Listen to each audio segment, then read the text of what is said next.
The topical headline for CFS Plus is Redesigning Value, and within that a discussion also about growth and prosperity.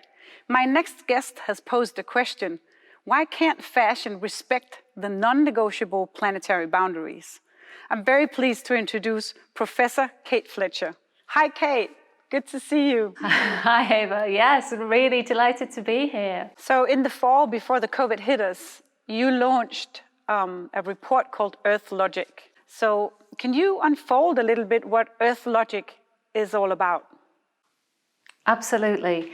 So what Earth Logic is, it's a radical invitation to business leaders, to governance, to designers, to the media, to citizens, to put Earth first and to transform the fashion sector.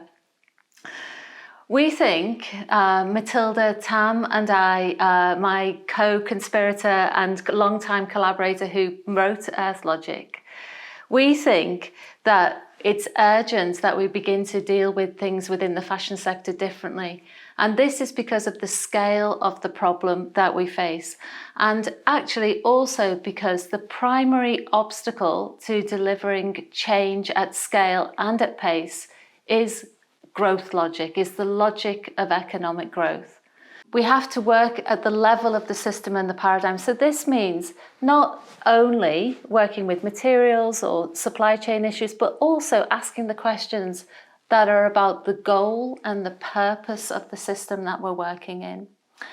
So what Matilda and I propose within Earth Logic is that we substitute growth logic, which up to this point has been the purpose of the paradigm that we're working in, with Earth Logic instead, and that we put Earth and thriving of all its peoples first. Fashion industry, for instance, is a big driver for growth and development in countries, for something that also, lifts humans out of poverty and so on. So how do we balance that with this notion of degrowing or producing less stuff, or creating less of that traditional growth? If you look in ecological systems, what you see that an organism will grow within its niche until it's fulfilled the size of its niche, and then it stops growing, and then it switches into a new system, a system of maintenance of its size.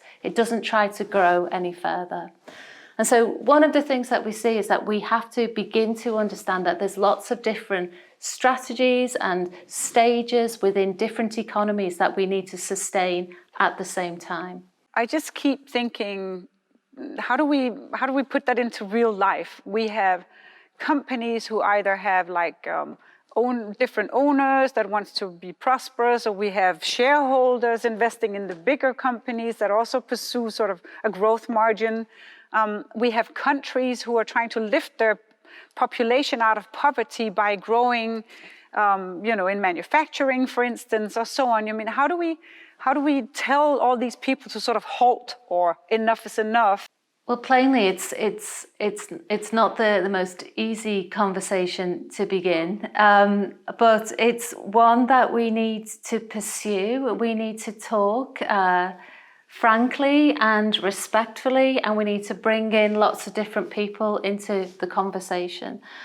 I think one of the things that happens often is that we just talk to people sort of a bit like us, people who reflect the same perspective, and it's obviously vital that we don't just do that, and that we begin together to develop or uncover or find old methods and ideas around thinking about what success could be like if it wasn't measured in growth format.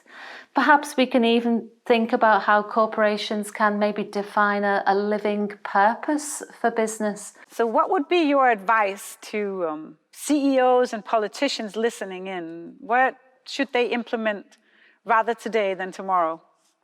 I think a shift from a system which is not so much concerned with accumulation as towards the maintenance of what we already have provide loads of really exciting business opportunities. Thank you so much. Thank you for taking time. All right, no worries.